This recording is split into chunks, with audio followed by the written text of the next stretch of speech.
Well, good morning, everybody. If everybody wants to grab their seats, I think we'll get started in a moment. It's so lovely to see people in person again. Last year we did it, we had a few people here, but it was mainly live stream, so wonderful that we can come back in person.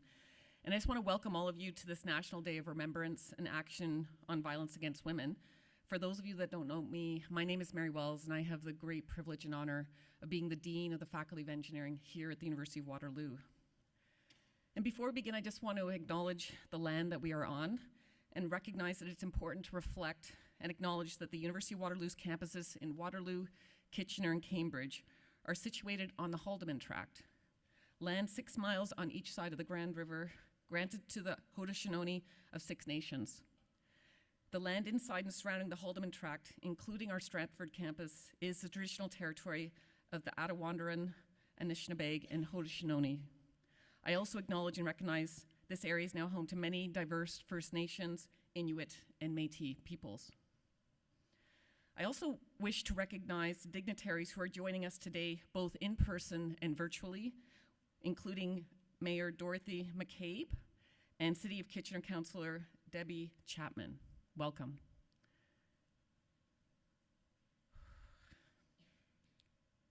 "33 years ago, on December 6th, 14 young women were murdered at École Polytechnique in Montreal.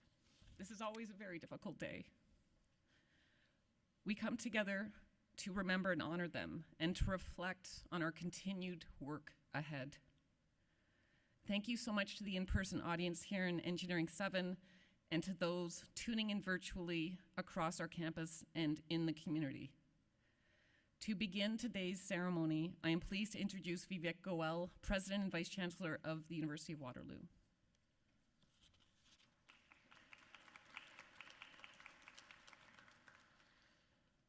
Thank you, Mary.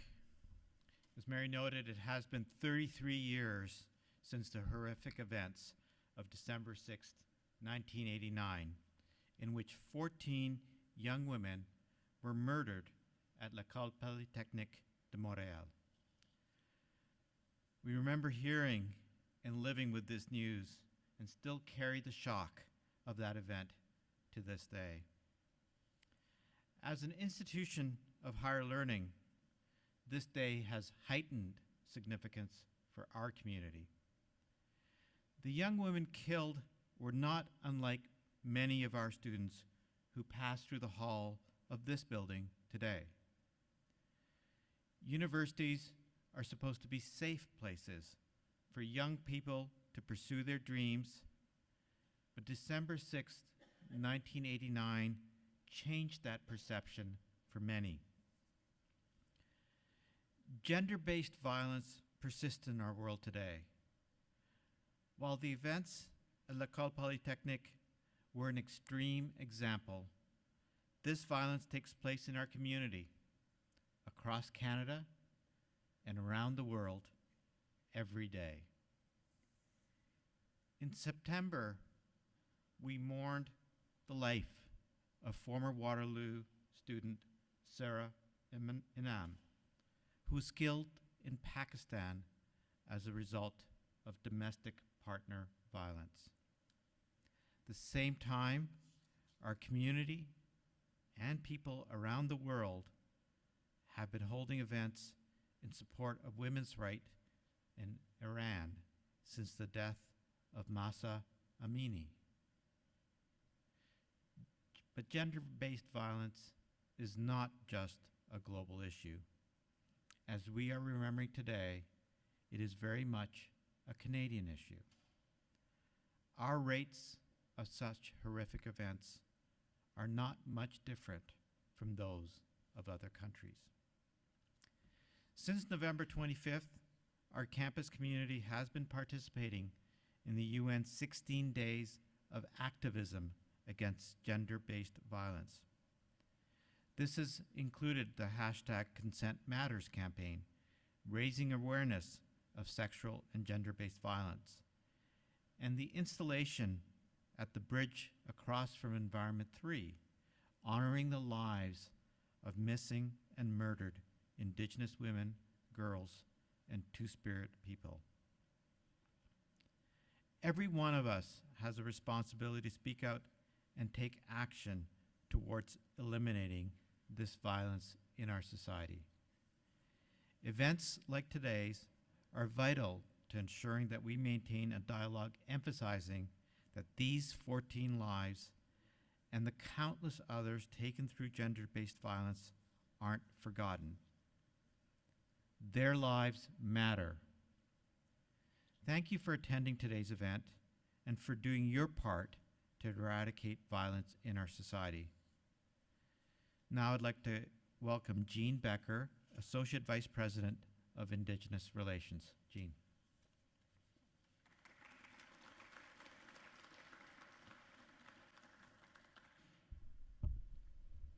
Thank you, Vivek.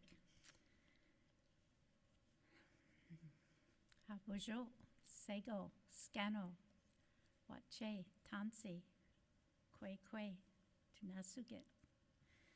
Good morning, everyone. Today we gather and remember. We remember 14 young women who were murdered on December 6, 1989, who died because they were women. We remember. We remember Morgan Beatrice Harris, Mercedes Myron, Rebecca Quantois, and a fourth unidentified victim of a serial killer in Winnipeg in the spring of this year. 4 more Indigenous women added to a long list of Indigenous women missing or murdered in Canada. We remember 15-year-old Anishinaabe Kwe Helen Betty Osborne, who was murdered in northern Manitoba 51 years ago on November the 13th, 1971. We know now that she was not the first or the last. We know now that Indigenous women are dying because they are Indigenous and because they're women. We remember. The 2019 final report of the National Inquiry into Missing and Murdered Indigenous Women and Girls concluded the violence described during the inquiry amounts to a race-based genocide of Indigenous peoples, which targets women and girls. The report includes 231 calls for justice. Criticism is already mounting on the lack of action to date to address those recommendations, despite various governments committing to do so following the release of the report. Who remembers? The families who wait year after year to learn what happened to their mothers, sisters, aunties, grannies, cousins. They mourn and they remember. The 2021 Missing and Murdered Indigenous Women and Girls Action Plan says, we envision a transformed Canada where Indigenous women, girls, and 2S LGBTQIA+ people, wherever they are, live free from violence and are celebrated, honored, respected, valued, treated equitably, and are safe and secure. When that vision is fulfilled, all women will be safe and secure. So let us all continue to gather and to remember and to demand action for change for all women in every part of the world. Nakumek.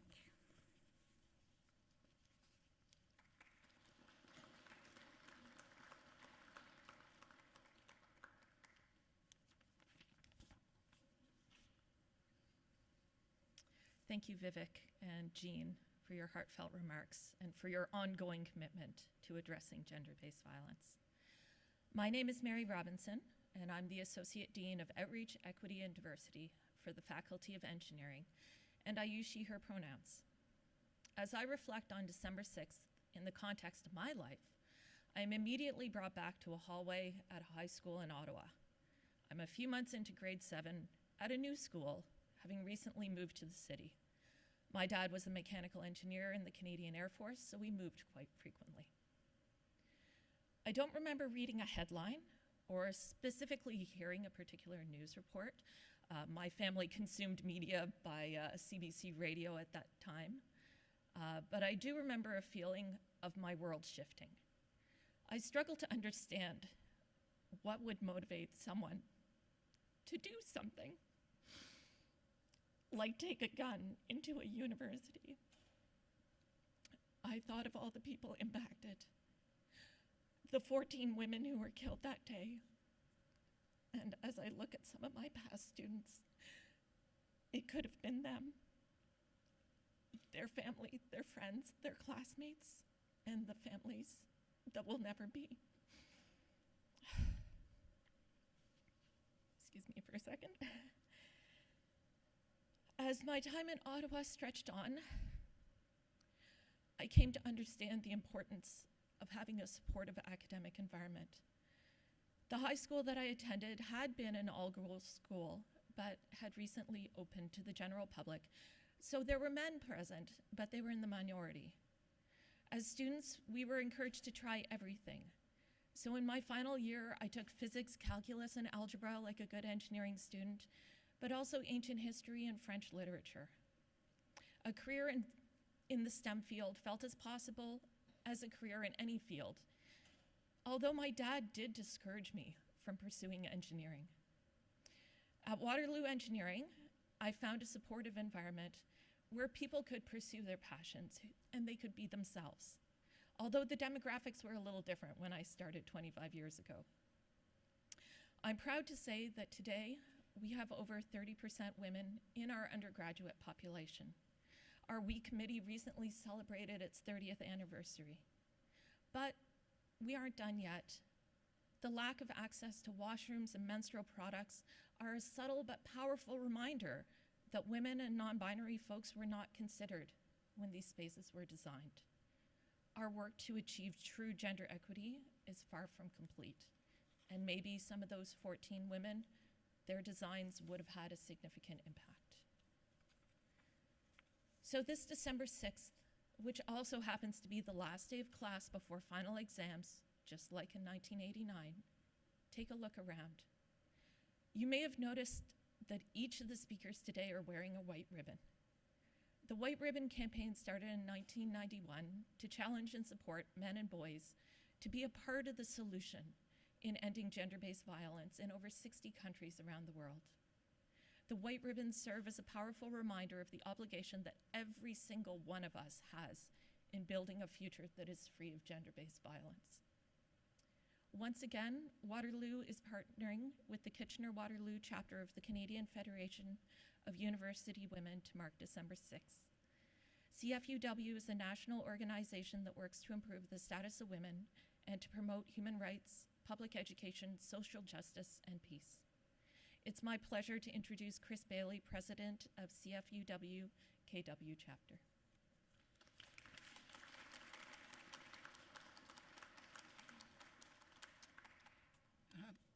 I'm going to put this up a bit.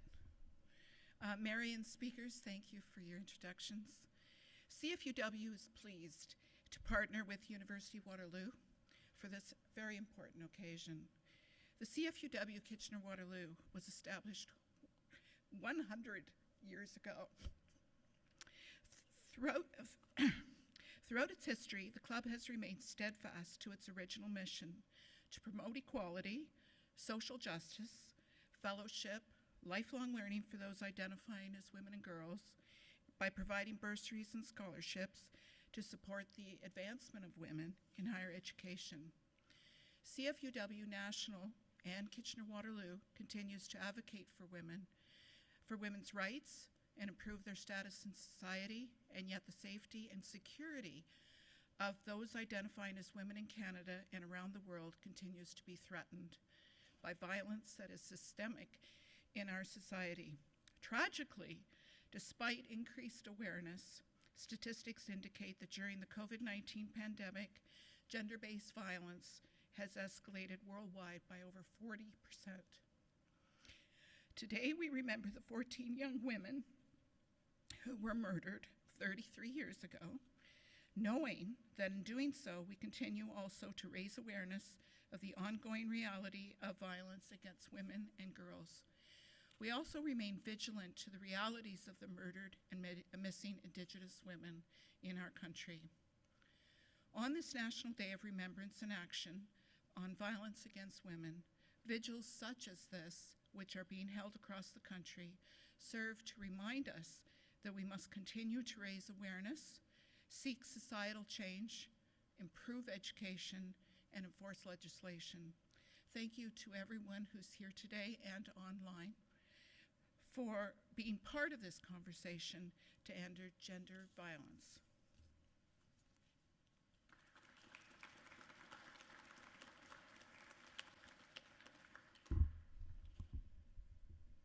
Thank you so much, Chris, for being here today and for the important partnership. It is our tradition to have 14 female engineering students commemorate each of the women who lost their lives at L'École Polytechnique de Montréal, and I would now like to invite them forward.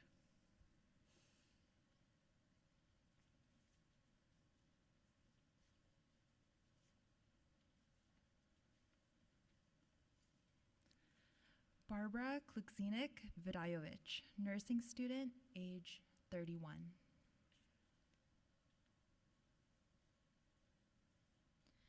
Annie Turcott, materials engineering student, age 21. Maud Heviernik, material engineering student, age 29. Anne-Marie Edward, chemical engineering student, age 21. Sonia Pelletier, mechanical engineering student, age 28. Geneviève Bergeron, civil engineering student, age 21. Maris Leclerc, materials engineering student, age 23.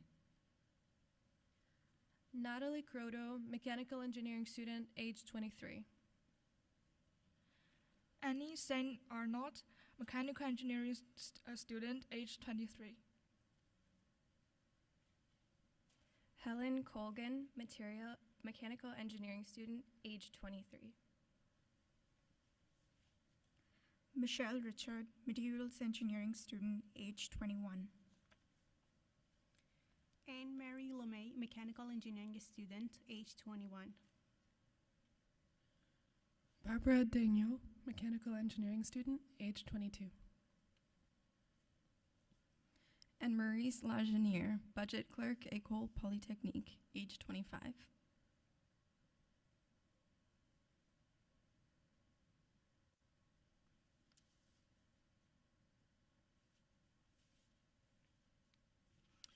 I place this flower in memory of all victims of gender-based violence, including those of murdered and missing Indigenous women. We honor and remember you.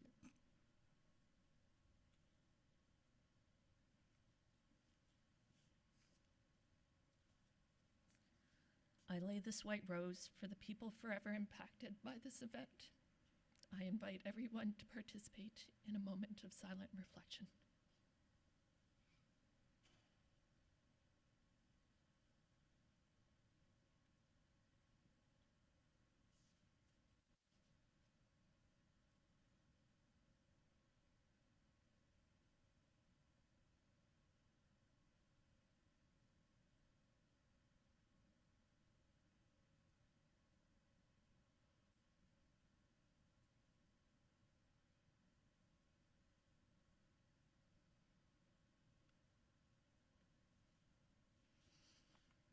Thank you for observing the moment of silence.